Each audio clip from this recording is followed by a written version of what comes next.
யோசிச்சு பாருங்க, ரெண்டு விதமான மக்கள் இருக்காங்க. இந்த ரெண்டு விதமான மக்கள்ல இயேசு கிறிஸ்து உங்களை பார்த்து நீங்க தான் எனக்கு சொந்தமானவங்க, நீங்க தான் எனக்கு என்னுடையவங்க அப்படின்னு சொல்லும் போது அது தடுத்து நிறுத்த வேற யாராலையும் முடியுமா? முடியாது.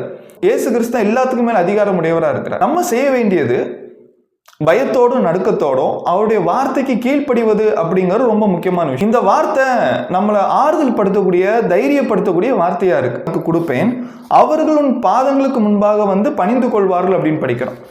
இந்த இடத்துல கிறிஸ்தவர்ல பணிந்து கொள்வாங்க அப்படிங்கிற மாதிரி இந்த வசனம் சொல்லாம, ஏன்னா தேவனை தவிர வேற யாரையும் பணிந்து கொள்ளக்கூடாது. மத்தேயு புஸ்தகம் 4வது அதிகாரம் 10வது வசனத்துல இயேசு கிறிஸ்து பிசாசுகிட்ட பேசும்போது உன் தேவனாகிய கர்த்தரை பணிந்து கொள், அவர் ஒருவரே பணிந்து கொள் அப்படின்னு சொல்லியிருக்கும். வேதாகம் முழுவதும் எந்த ஒரு மனிதனையும் பணிந்து கொள்ளக்கூடாது, எந்த ஒரு விக்கிரகத்தையும் பணிந்து கொள்ளக்கூடாது.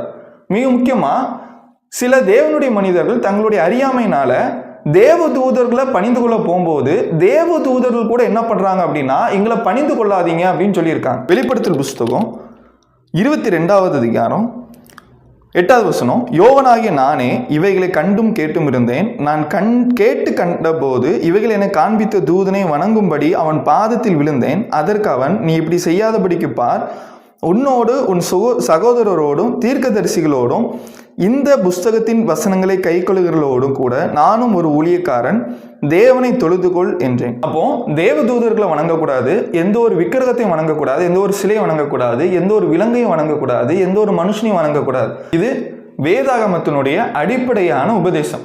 உனக்கு முன்பாக வந்து பணிந்து கொள்வாங்க அப்படிங்கிறது எதை அடையாளப்படுத்துது?